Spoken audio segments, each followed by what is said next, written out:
सभी को नमस्कार।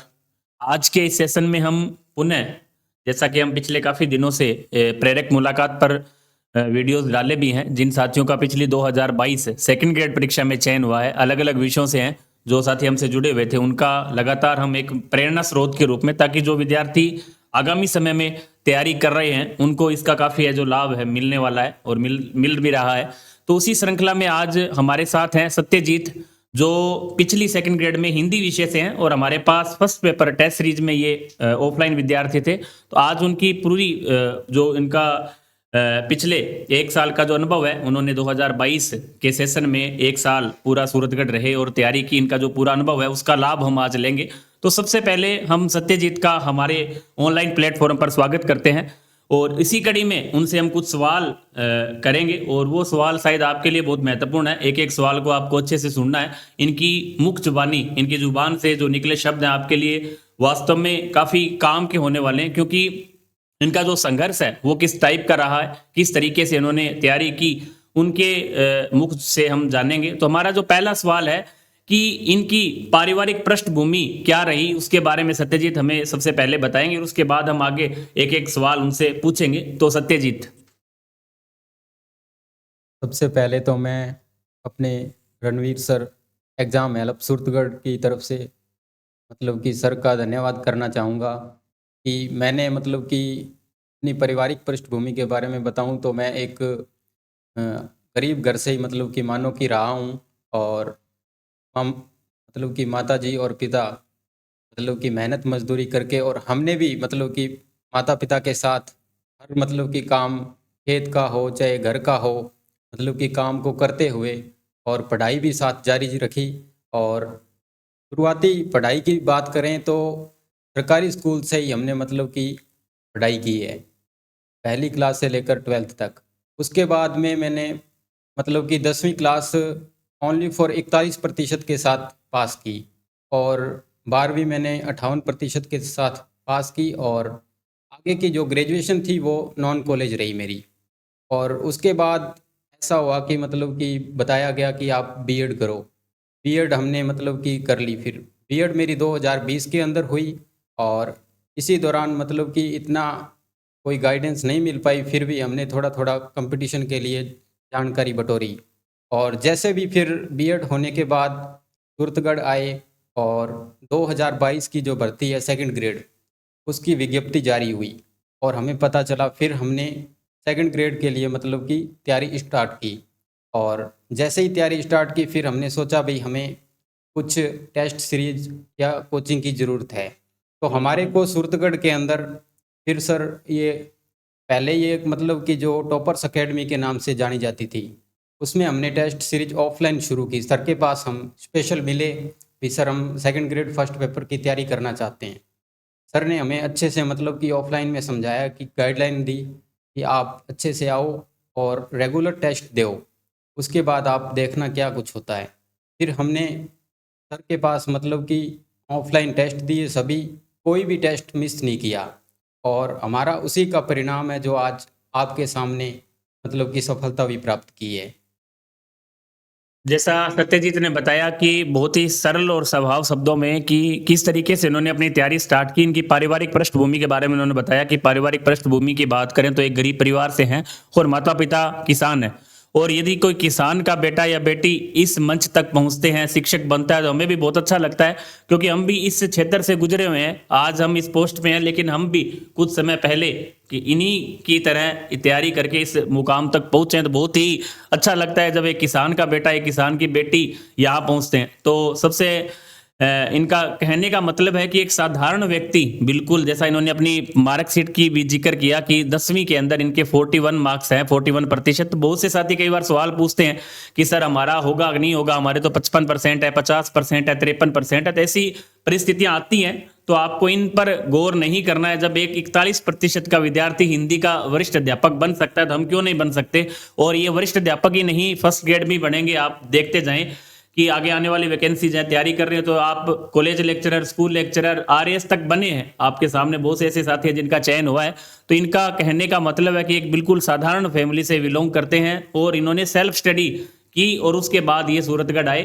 तो आगे की हम इनसे चर्चा शुरू करेंगे। तो हमारा इनसे दूसरा सवाल है कि इन्होंने बीएड जैसा बताया 2020 में इनकी कंप्लीट हुई है और 2021 में इन्होंने किस तरीके से अपनी जो तैयारी स्टार्ट की उसके बारे में बताया कि इनकी क्या रणनीति रही, किस तरीके से केवल तैयारी पर मतलब 2020 में जैसे बीएड हुआ है तो उसके बाद उनकी तैयारी की जो रणनीति है, कब इन्होंने तैयारी स्टार्ट की और कैसा इनका सफर रहा, उस पर हम चर्चा करेंगे सत्यजीत से। सर मतलब कि 2020 में मेरी बीएड क्लियर होने के बाद फिर सर रीट का जिक्र हुआ, तो हमने मतलब कि रीट की तैयारी स्टार्ट की। और रीट की मैंने सर 9 मंथ तैयारी की। उससे पहले मतलब कि मेरी जो ये प्रतियोगी परीक्षा नहीं दी हुई थी और ना ही कोई इतनी तैयारी थी, तो हमने मतलब कि रीट के लिए तैयारी की, 9 मंथ तैयारी की। उसके बाद मेरे रीट में सर 122 नंबर आए और उसके बाद सर वो रीट कैंसिल हो गई। कैंसिल होने के बाद हमने मतलब कि आगे फिर पुर्तगढ़ वापस हम आए तैयारी के लिए। उसके दौरान फिर कैंसिल होने के बाद फिर आगे सेकंड ग्रेड का ऑप्शन आया हमारे पास। हमें पता चला कि सेकंड ग्रेड की भर्ती आ रही है और जैसे भी पता चला भर्ती आ रही है तो हमने फिर मतलब कि सेकंड ग्रेड के लिए जो भी कोचिंग है, टेस्ट सीरीज, उसकी मतलब कि छानबीन की। और टेस्ट सीरीज के अंदर हमारे फर्स्ट पेपर के अंदर ये काफ़ी महत्व रखता है, सेकंड ग्रेड हो चाहे फर्स्ट ग्रेड हो। तो इसमें फिर हमारा मतलब कि सर से मुलाकात हुई हमारी और सर से हमने फर्स्ट पेपर के लिए अच्छी तरीके से मतलब गाइडलाइन ली और बुक्स वगैरह वगैरह सभी सर से मतलब कि पूछताछ करके क्लियर करके उसी पर हमने फोकस किया और टेस्ट हम रेगुलर देते रहे सर का। और इसी के परिणाम फिर आगे हमारा जो मतलब कि अच्छा पेपर हुआ। इन्होंने बताया कि इनकी जो सफ़र की शुरुआत है बीएड इन्होंने 2020 में की। पहले इन्होंने रीट की तैयारी की और रीट के बाद उन्होंने रीट में सफलता मिली, उसके बाद इन्होंने सेकंड ग्रेड को रेगुलर रखा। तो एक बात ये भी है कि आप जो भी साथी तैयारी कर रहे हैं, चाहे आप किसी सी विषय से हो, फर्स्ट पेपर हो, सेकंड पेपर हो, आपको रेगुलरिटी रखनी है। आप यदि नियमितता बनाए रखेंगे तो 100% आपका चयन होगा। आप किसी भी विषय से हो, किसी भी सब्जेक्ट या आप किसी भी ग्रेड की तैयारी कर रहे हो, वो महत्व नहीं रखता है। महत्व ये रखता है कि आप नियमितता कितनी दे रहे हैं उस विषय या उस ग्रेड के प्रति, आप कितने समर्पित हैं। यदि आप वास्तव में रेगुलर तैयारी करते हैं तो आपको ये बाधाएं, ये ऐसे सवाल आपको मन में नहीं रखने चाहिए। जैसे अभी संस्कृत डिपार्टमेंट की वैकेंसी है तो सर वैकेंसीज की संख्या कम है, तो ये इस पर डिपेंड नहीं करता है। इनका चयन वरिष्ठ अध्यापक संस्कृत शिक्षा विभाग में भी हुआ है, उस पर भी हम चर्चा करेंगे। दोनों में हुआ है तो ये भी आप मान के चलें, ऐसा नहीं है कि उसमें पद कम है। देखो, पद के कम होने के बाद भी हुआ है इनका चयन, तो आप ऐसे सवालों पर भी विराम लगा सकते हैं। नेक्स्ट इनका सवाल हमारा इनसे रहेगा, क्योंकि आज का हमारा जो वीडियो है केवल प्रथम प्रश्न पत्र पर है, हिंदी पर भी अलग से हम चर्चा करेंगे, उसका वीडियो अलग से डालेंगे। इनने किन पुस्तकों का अध्ययन किया या क्या इनकी रणनीति रही, उस पर हम अलग से चर्चा करेंगे। आज हम यदि बात करें इनका जो प्रथम प्रश्न पत्र है, जैसा कि हम सबको पता है प्रथम प्रश्न पत्र के अंदर राजस्थान जीके और इंडिया जीके दोनों, इसके साथ साइकोलॉजी और 10 प्रश्न राजस्थान करंट अफेयर्स के आते हैं। तो इसकी हम चर्चा पहले कर चुके हैं कि किस प्रकार का ये सब्जेक्ट है और किस प्रकार के प्रश्न यहाँ से पूछे जाते हैं। लेकिन इनका जो पर्सनली हम बात करें, इन्होंने इस प्रथम प्रश्न पत्र को कैसे तैयार किया, तो इन्होंने कौन कौन सी पुस्तक पढ़ी और किस तरीके से पढ़ा, उस पर हम इनसे सवाल पूछेंगे कि सत्यजीत, आपका जो प्रथम प्रश्न पत्र है आपने किस तरीके से तैयार किया, ये आप बच्चों को जरूर बताएं। हम यदि सेकंड ग्रेड के अंदर प्रथम प्रश्न पत्र की बात करें तो सबसे पहले तो हमारे मतलब कि हमारे पास सिलेबस होना चाहिए कंप्लीट। सिलेबस के अकॉर्डिंग फिर हम देखेंगे कि उसमें मैटर क्या क्या है और कौन से सब्जेक्ट आते हैं। जैसे राजस्थान जीके है, करंट अफेयर्स है, साइकोलॉजी है और इंडिया पॉलिटी है या अपने जियोग्राफी है। इसके अकॉर्डिंग यदि मैं बात करूं राजस्थान जीके की, राजस्थान जीके मैंने मतलब कि रीट के अंदर भी पढ़ा हुआ था और पहले भी तो मेरा अच्छा था, इसीलिए मतलब कि मैंने लक्ष्य पढ़ रखी थी। और उसके बाद में आप राजस्थान जीके पैनोरमा स्पेशल आती है ओनली फॉर अपने हिस्ट्री और कल्चर के लिए। उसमें से हमने मतलब कि जो टॉपिक हमारे थे सिलेबस के अकॉर्डिंग वही टॉपिक हमने पढ़े पैनोरमा से।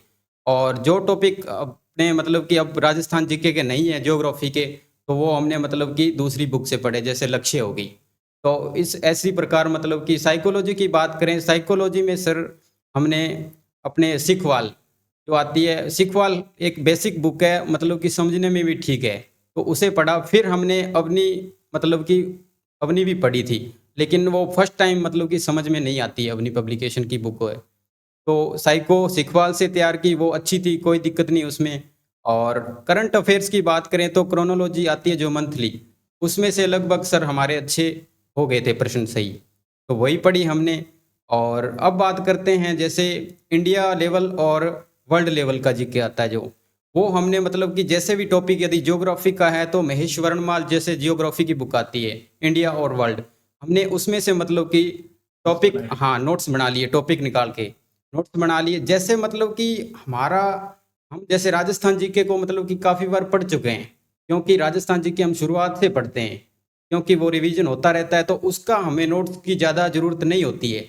लेकिन जैसा हमारे ऐसे टॉपिक होते हैं कुछ जो हमने पहले कभी देखे ही नहीं, तो उन टॉपिक को अपने मतलब कि जो नोट्स बनाना बहुत ज़रूरी होता है।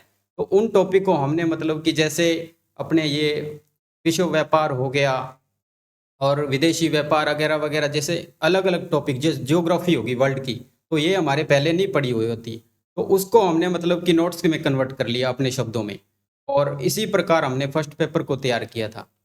और सत्यजीत ने बताया कि फर्स्ट पेपर एक बुक से आप नहीं कर सकते। इनका कहने का मतलब है कि आप इस तरीके से पढ़ें कि यदि गाइड भी लेके आ रहे हैं, तो इन्होंने बताया कि लक्ष्य और पेनोरमा से मैंने मुख्य रूप से राजस्थान जीके तैयार किया, कला संस्कृति की जो बुक आती है उससे आप नोट्स बनाएं। इसके साथ साथ राजस्थान अध्ययन की बुक्स भी इंपॉर्टेंट है, जो 9वीं 10वीं की है वो आप पढ़ सकते हैं। इसके अलावा इन्होंने बताया कि हम ज्योग्राफी वगैरह के लिए इन्होंने महेश बर्नवाल की जो बुक है उससे नोट्स बनाए। मतलब कहने का मतलब है कि आप 2-3 बुक्स को लेकर आप नोट्स जरूर बनाएं, ताकि लास्ट टाइम में आप रिवीजन उसको अच्छे से कर पाएं। यदि आप गाइड लेते हैं तो लक्ष्य या पेनोरमा में से कोई भी गाइड एक आप पढ़ सकते हैं। इसके अलावा इन्होंने संपूर्ण रणनीति की हम चर्चा करें तो इनके सफर में हम इनसे पारिवारिक पृष्ठभूमि जान चुके हैं। इसके बाद इनका जो सफर है 2020 से इन्होंने बताया हमारा स्टार्ट हुआ, और रीट दिया, रीट के बाद इन्होंने सेकंड ग्रेड दिया, सेकंड ग्रेड में इन्होंने दोनों पदों पर ये चयन हुए हैं, संस्कृत वाली में भी और सामान्य शिक्षा में भी। इसके बाद इनकी प्रथम प्रश्न पत्र के बारे में इन्होंने बताया कि इस तरीके से हमने पढ़ा है। साइको के बारे में इन्होंने बुक्स आपको बताई। इसके साथ साथ अभी हम जाने की अब ऐसी स्थिति है, जैसा आप उस टाइम जब आपने तैयारी स्टार्ट की थी, जहां तक मुझे ध्यान आ रहा है कि मार्च अप्रैल के आसपास वैकेंसी आई थी, मार्च 2022 के अंदर, और उसका एग्जाम दिसंबर 2022 में हुआ था। और उस दौरान आपने तैयारी मार्च से जैसे स्टार्ट की, अभी वो कंडीशन शायद 2 महीने पहले मान सकते हैं कि फरवरी में वैकेंसी आई है और इसकी परीक्षा दिसंबर में प्रस्तावित है, दिसंबर लास्ट वीक में इसकी परीक्षा है जो संभावित है।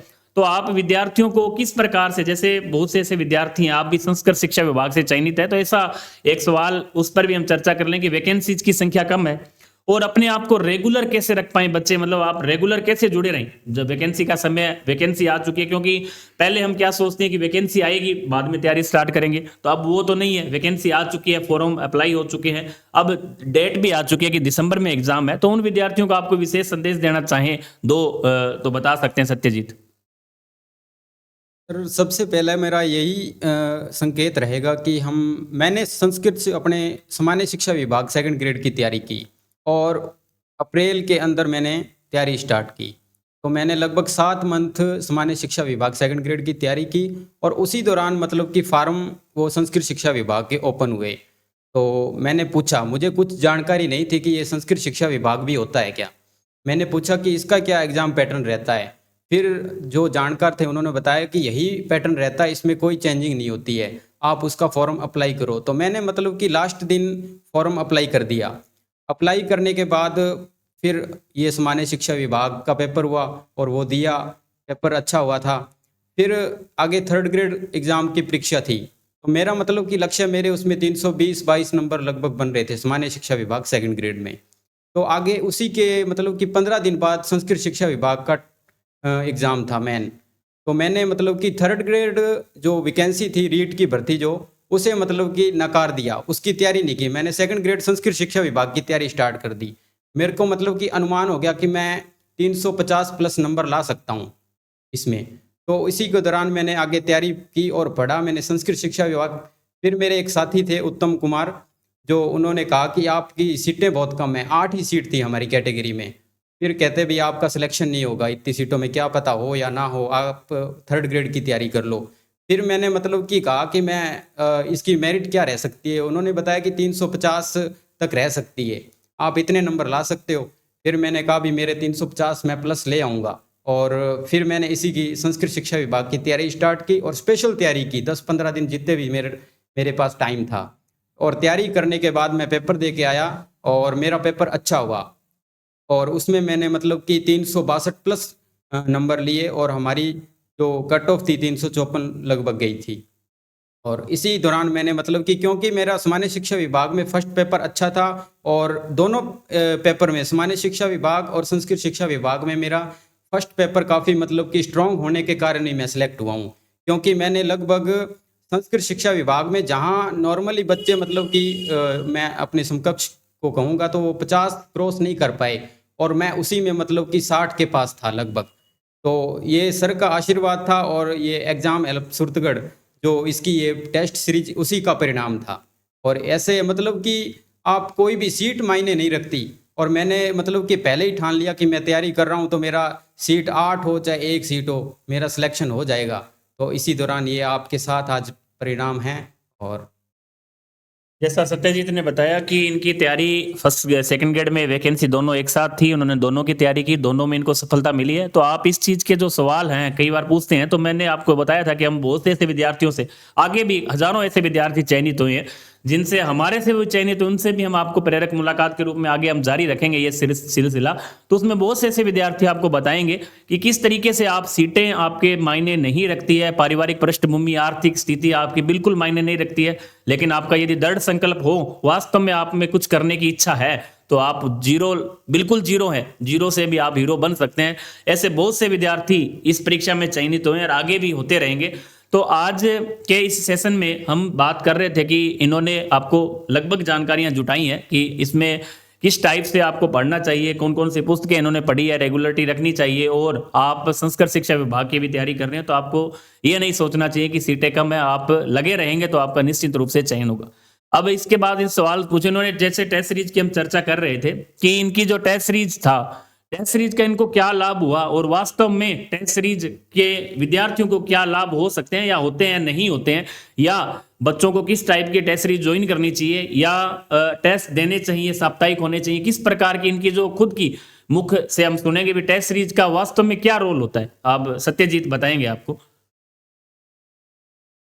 सबसे पहले मैं प्रथम प्रश्न पत्र टेस्ट सीरीज के बारे में बताना चाहूँगा कि ये जो प्रथम प्रश्न पत्र होता है जो काफ़ी महत्वपूर्ण होता है और हमें मतलब कि ऐसा नहीं है कि हम ओनली फॉर सब्जेक्ट से ही सिलेक्शन ले पाते हैं, क्योंकि हम दोनों में पहला और दूसरा पेपर होगा, दोनों में यदि हम अच्छे मतलब की तैयारी करेंगे अच्छे से तो ही हम उसे क्वालिफाई कर पाएंगे। और ऐसा नहीं है कि हम सब्जेक्ट में टॉप कर रहे हैं और फर्स्ट पेपर में पास ही ना हो, तो ऐसे बहुत से होते हैं जो रह जाते हैं अपने सब्जेक्ट में अच्छे मार्क्स लाके और फर्स्ट पेपर उनका क्लियर ही नहीं हो पाता है। तो ऐसा नहीं है, हमें दोनों को फोकस करना होगा, चाहे फर्स्ट हो चाहे सेकंड पेपर हो। इसी दौरान मैं फर्स्ट पेपर की बात करूं तो मतलब कि स्टडी के दौरान हम ऑफलाइन पढ़ सकते हैं लेकिन हमारा मूल्यांकन होना जरूरी है। तो सर का जो शेड्यूल था और जैसे एग्जाम हेल्प सुरतगढ़ नाम से टेस्ट सीरीज सर ने चलाई, तो उसके अंदर मतलब कि सर ने जो शेड्यूल डाला उसका सबसे बड़ा तो ये फायदा है कि सर वीक के अंदर, एक वीक के अंदर मतलब हफ्ते बाई हफ्ते टेस्ट होते थे हमारे, क्योंकि एक शेड्यूल हफ्ते देते तो हम एक हफ्ते में उसको बढ़िया से अच्छा सा पढ़ के और उसका मतलब कि मूल्यांकन कर पाते एक हफ्ते के बाद। तो इसी प्रकार ऑफलाइन टेस्ट ले आप दो अच्छे से और मैटर आप अपने मतलब अकॉर्डिंग, जैसा कि हमारे को कोई भी टॉपिक इस बुक में अच्छा नहीं पूरा मिल रहा है तो कंप्लीट दूसरी बुक हम अवेलेबल करके उसमें से निकाल के बढ़िया सा नोट्स बना के, क्योंकि उसमें पढ़ के फिर आप टेस्ट दो, इससे आपके नोट्स भी तैयार हो जाएंगे। और टेस्ट का यही है कि हम एक टेस्ट देते हैं तो मेन एग्ज़ाम में बैठने के बाद हमारे को दिक्कत नहीं होती है। एक तो OMR भरने की स्पीड भी होती है, फिर माइंड के अंदर बहुत सी बातें होती है जो टेस्ट देने से क्लियर हो जाती है, क्योंकि हम सीधा यदि टेस्ट ना दें, सीधा एग्ज़ाम हॉल में जाके बैठें तो फिर माइंड ऐसे होता है, क्योंकि हमने कभी टेस्ट दिया ही नहीं, पता ही नहीं होता है कैसे OMR को भरना है, कितना स्पीड होगी हमारी OMR भरने में और कौन से प्रश्न कितनी बार पेपर को करना है। तो ये बातें हम ऑफलाइन टेस्ट देंगे तो सीखते हैं कि हमें कहाँ से शुरू करना चाहिए पेपर को, कौन से प्रश्न पहले करने चाहिए, कितने छोड़ने चाहिए और उसके बाद कितने बार पेपर को चेक करना है। ये भी काफ़ी बातें मतलब सीखने को मिलती है। और ऑफलाइन टेस्ट में सबसे बड़ा फ़ायदा तो यही है कि आप पहले से ही प्रिपेयर हो जाते हो मेन एग्ज़ाम से पहले ही, क्योंकि और सर का जो टेस्ट है वो RPSC ओनली फॉर उसी स्तर का देते हैं सर, जो मतलब कि पहले रिपीट प्रश्न हो चुके हैं वो भी अच्छे अच्छे प्रश्न डालते हैं, तो हम उन प्रश्नों से भी अवगत होते हैं कि हमारे मेन परीक्षा में कैसे प्रश्न आएंगे और कैसे नहीं आएंगे, इसी प्रकार हम उन प्रश्नों से अवगत होते हैं, तो हम फिर जानते हैं कि ये प्रश्न पहले मतलब कि हैं, इन ऐसे प्रकार के भी प्रश्न बनते हैं। तो इसी प्रकार हमने फर्स्ट पेपर की सर के पास तैयारी की और इसी का परिणाम है आज हमारे सामने। सत्यजीत ने टेस्ट के बारे में बताया कि किस प्रकार आपको टेस्ट फ़ायदे देते हैं और आपको देने चाहिए, क्योंकि कई बार बहुत से विद्यार्थी आते हैं, क्योंकि हमारा तो काम पूरे दिन यही रहता है, फ़ोन पर बात होती रहती है विद्यार्थियों से, और आते भी हैं तो ऐसे डिमोलाइज़ जैसे बच्चे मिलते हैं कई बार कि सर हमारा नहीं हुआ, तो उसका कॉन्फिडेंस लेवल जो है वो इससे काफ़ी इंक्रीज़ होता है, हमें पता चल जाता है, क्योंकि एक हम स्थिति पहले 6 महीने पहले टेस्ट दे रहे हैं तो उनको हमें पता चल जाता है कि इस टाइप का पेपर है जो हमारा रहने वाला है, और हम उसके प्रति पहले से तैयार रहते हैं। और एक आप एकदम से पेपर, यदि आपको मेन पेपर सीधा मिलता है तो उसकी थोड़ी सी स्थिति अलग रहती है। तो आप को जैसे बहुत से ऐसे विद्यार्थी हमने पहले भी आपको लगातार मिलवा रहे हैं कि इसका क्या फायदा रहा, किस टाइप से इन्होंने तैयारी की। हमारा मुख्य उद्देश्य यही है, इस प्रेरक मुलाकात की जो श्रृंखला हमने प्रारंभ की है उसका ये टारगेट है कि जो विद्यार्थी घर बैठे, बहुत से ऐसे विद्यार्थी जिनके पास संसाधन नहीं है, वो केवल YouTube एक ऐसा जरिया है, बिल्कुल फ्री है, आप आराम से घर बैठे बहुत सी चीज़ों का अनुसरण कर सकते हैं, देख सकते हैं। आपको किसी भी कोचिंग की या आपको कहीं बड़े शहरों में जाने की आवश्यकता नहीं है। बहुत से ऐसे विद्यार्थी जो आर्थिक स्थिति के कारण या किसी कारणवश अपने घर नहीं छोड़ पा रहे, या उनके पास ऐसे संसाधन नहीं है कि वो बाहर जाकर तैयारी करें, उनके लिए भी एक बहुत बड़ा अच्छा अवसर है कि उनको घर बैठे ऐसी प्रेरक मुलाकात मिल रही है। उनमें जो सिलेक्टेड विद्यार्थी हैं जिनका चयन हुआ इस परीक्षा में, वो आपको मोटिवेशन के तौर पर ये मुलाकात है जो आपसे हो रही है। तो इससे आपको ये फायदा होगा कि आपको कम से कम एक तरीका, आप जिस भी परीक्षा की तैयारी कर रहे हैं तो आपको उसके लिए सबसे पहले ये पता होना चाहिए कि हमें वास्तव में किस तरीके से इसको तैयार करना है। आपका सब्जेक्ट कैसा होना चाहिए, पेपर्स कैसे तैयार करने हैं, पुराने पेपर निकालने हैं नहीं निकालने, या ऐसे बहुत से सवाल होते हैं जो आपको उपलब्ध हो रहे हैं।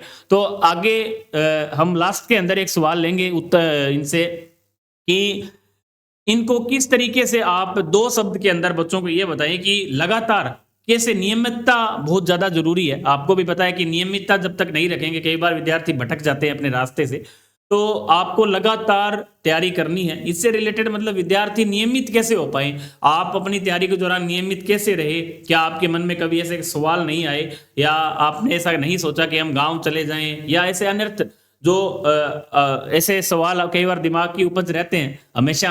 हमारे दौरान हमने तैयारी की तो उस दौरान भी रहते थे कि अब पता नहीं सिलेक्शन होगा कि नहीं होगा, सेकंड ग्रेड नहीं बनेंगे, इतनी दूर हम बैठे हैं, कोचिंग कर रहे हैं, घर वाले क्या सोच रहे हैं, ऐसे जो सवाल आते हैं। तो आपके भी क्या मन में ऐसे कभी सवाल आए, और यदि आए तो आपने उनको कैसे उनका निवारण किया? तो आप बच्चों को 2 शब्द लास्ट में ये जरूर बताइए। देखिए, मैं अपनी तैयारी के दौरान सर ने जो पूछा है कि नियमितता कैसे रखें तैयारी के दौरान।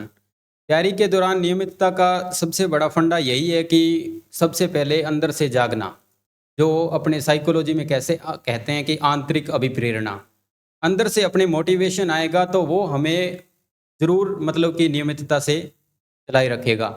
इसी के लिए मतलब कि सबसे पहले हमें घर का सिस्टम देखना होता है। अपने मम्मी पापा जो घर परिवार है उनकी स्थिति क्या चल रही है, उनको देखते हुए ही हमें मोटिवेशन जगाना है हमेशा।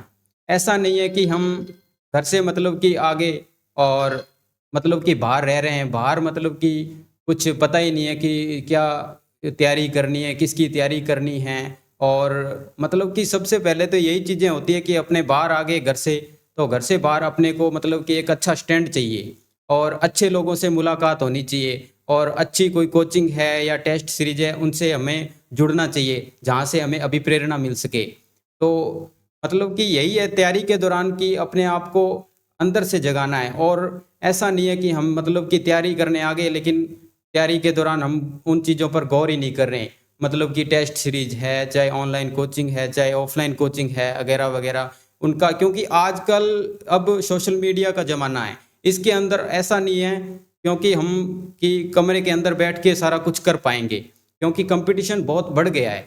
तो इसीलिए हमें मतलब कि हर जगह से मतलब कि नई नई चीज़ें बटोरनी पड़ती है, तभी सिलेक्शन हो पाता है। क्योंकि पहले और ज़माना था कि हम एक बुक्स पढ़ेंगे और उसमें से हम सिलेक्ट हो जाएंगे, लेकिन हमें मतलब कि एक एक टॉपिक अलग अलग बुक से निकाल के अच्छे से तैयार करना होता है जितना हो सके। अपना मतलब कि कोई भी परीक्षा है, चाहे टेस्ट दे रहे हो अपने अपने ऑफलाइन टेस्ट दे रहे हैं, लेकिन उसमें अपना 100% देना है हमें। ऐसा नहीं कि हम मतलब कि आ रहे हैं मतलब कि नॉर्मली पढ़ लिया, ठीक है, टेस्ट देने आगे और उसका टेस्ट का कोई मूल्यांकन भी नहीं किया, ना ही रैंक देखी अपनी और टेस्ट दिया और चले गए। ऐसा नहीं है, हमें टेस्ट को ऐसे देना है कि हम मेन परीक्षा ही दे रहे हैं। हमने हमेशा, मेरा यही मतलब कि राय रीजन, मैं टेस्ट मतलब कि दिया ऑफलाइन और वैसे ही दिया जैसे मतलब कि मेन टेस्ट दिया, पूरी एनर्जी के साथ।